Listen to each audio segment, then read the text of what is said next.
a video on my clean cooker for a change. So, no, it's not really. It's about some bacon pasta. So, I'm going.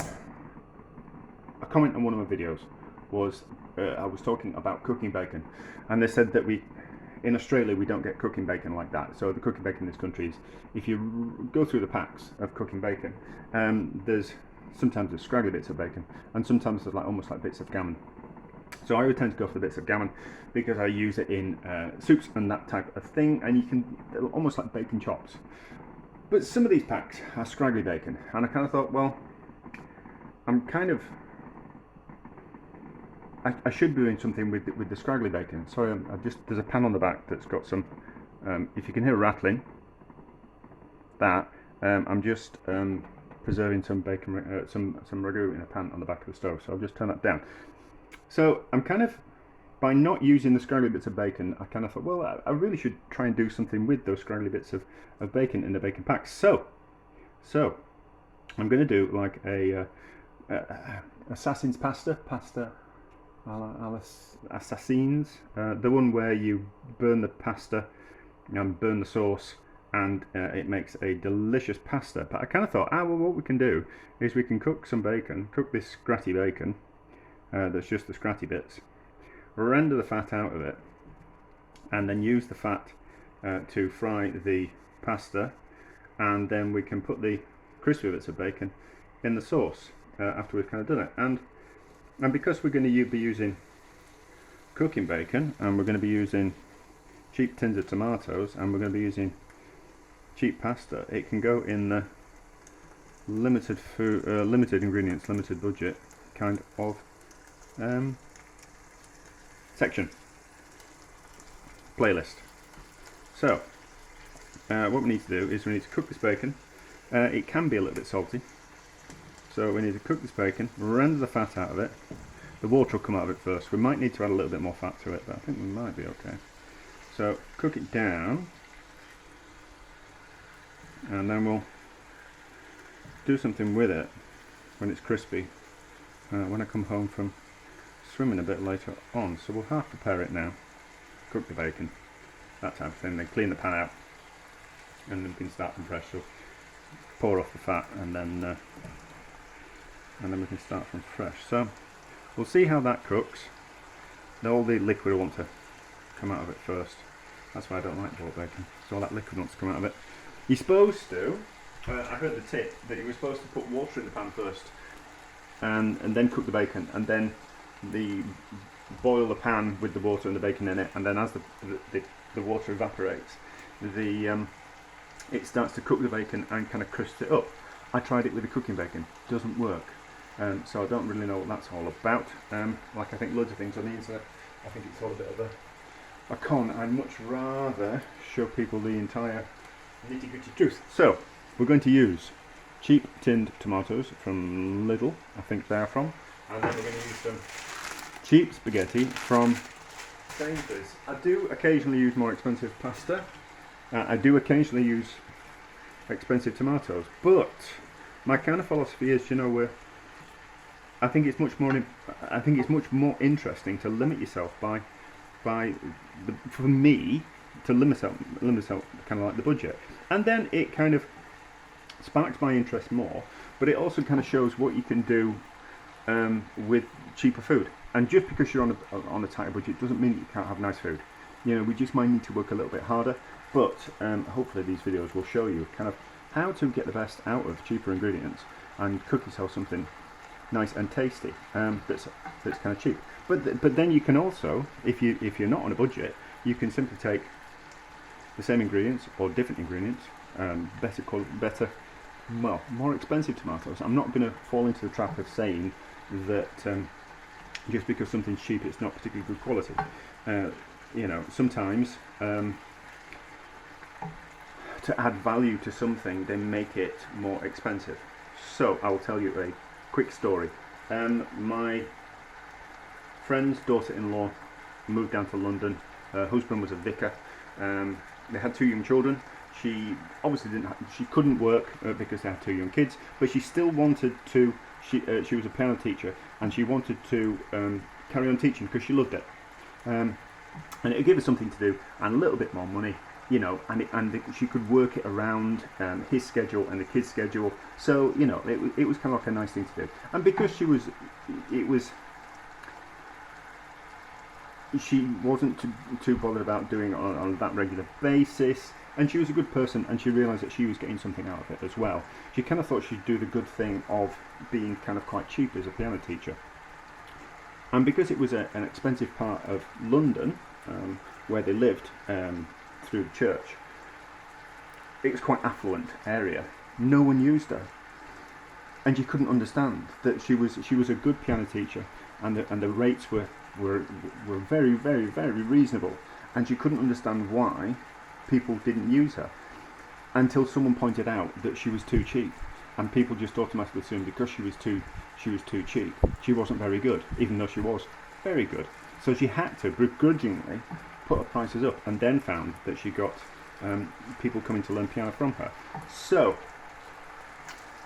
that's kind of what I think about a lot of things. Just because something's cheap doesn't mean that it's poorer quality, you know. And sometimes, and that also doesn't mean that just because something's expensive, it's particularly good quality. It just means that it is the price that people expect to pay for it. But anyway, so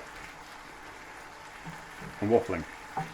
So we'll carry on cooking those down. We'll get them crispy. Might have to add a little bit more fat. We'll see how much fat comes out of it, and then we'll be halfway there to preparing dinner later on tonight. I'll turn that down so it cooks gently, I think.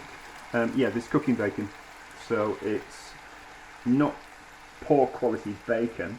It's just the offcuts of bacon that they can't get nice slices out of, so they just repackage it up and sell it as cooking bacon. Then you can use it in soups and stews and all that kind of stuff. So, see what I'm doing? I'll be back. So, I have chopped the bacon up in the pan, and it's got nice and crispy, and there's some fat, that's quite a lot of fat that's rendered out of it. So, I think if I fry that pasta in that pan, it'll burn too much. We want it to burn, but we don't want it to burn too much. So I need to get that fat out of the pan, get the bacon out of the pan, give the pan a little bit of a clean, and then we can start afresh with the with frying the pasta in the pan. Although we might be okay. Might we risk it? We might risk it, you know.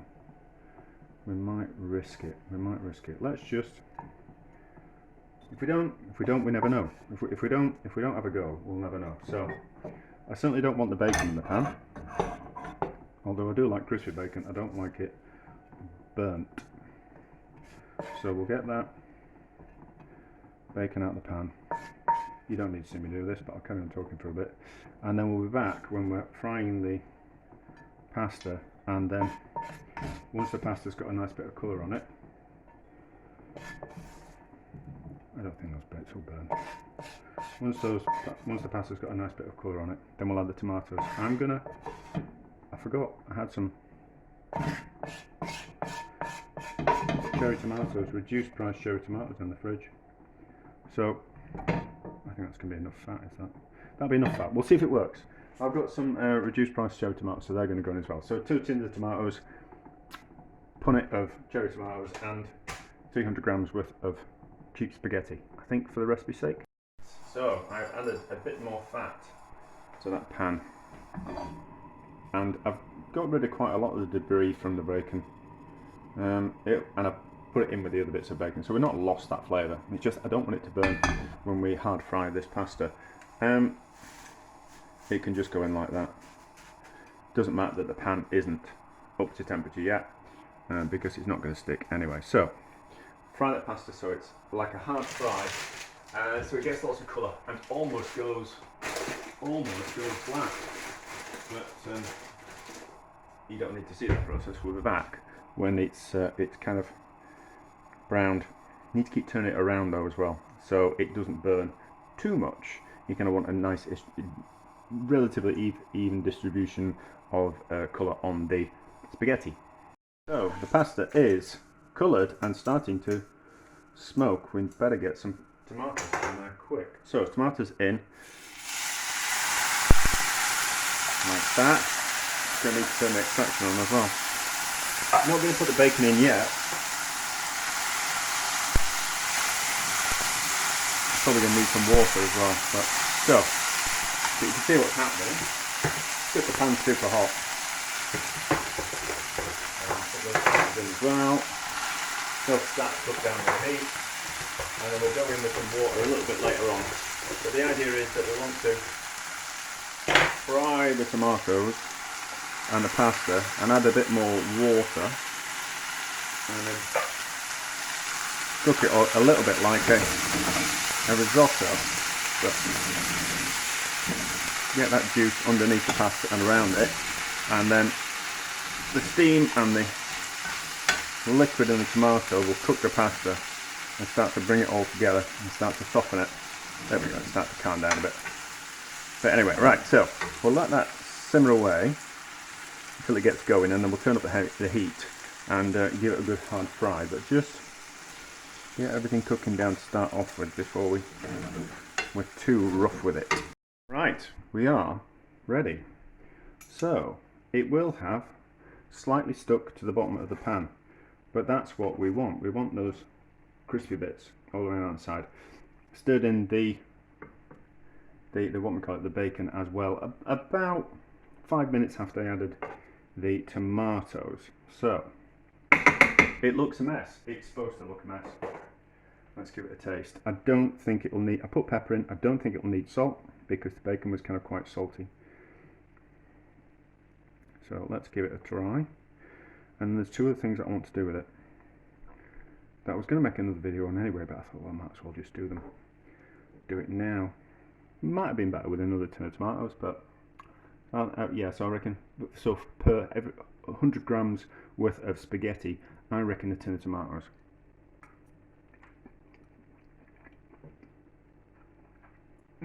No.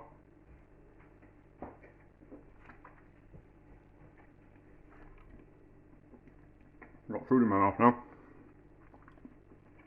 Doesn't need any salt because of the bacon. Now, two things I wanted to try.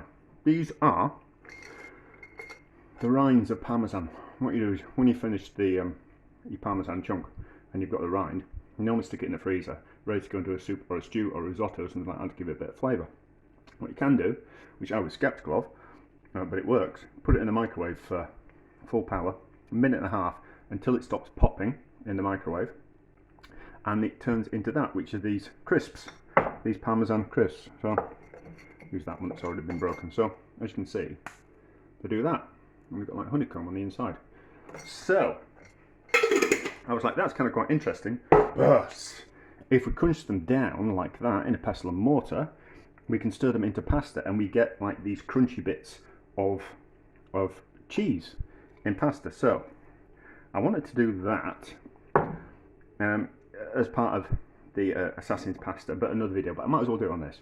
So I wanted to do that, so we'll stir some of that in, and then if you haven't got Parmesan rinds, then this is Paul Mann's Parmesan, which is fried breadcrumbs. So I kind of thought as well that we could stir in some fried breadcrumbs and we get the same results, which those are the two things I wanted to do in a separate video, but yeah, we'll do them now. So stir those in there, and as you can see, I mean, you're going to get crunchy bits of cheese, which most people want a sauce to, if it's got cheese in it, to be kind of combined into the sauce. They don't want lumps of cheese in the sauce, but I think that will be rather kind of quite nice.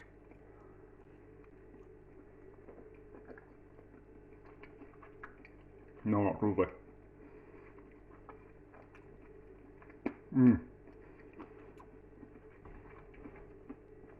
That's particularly good, is that? That's particularly good. And then the breadcrumbs, which is very southern Italy, Sicilian type of thing to do, which I think that will add a bit of a crunch as well, and just kind of there's something else to add to the dish. So that's going to make a mess of me, isn't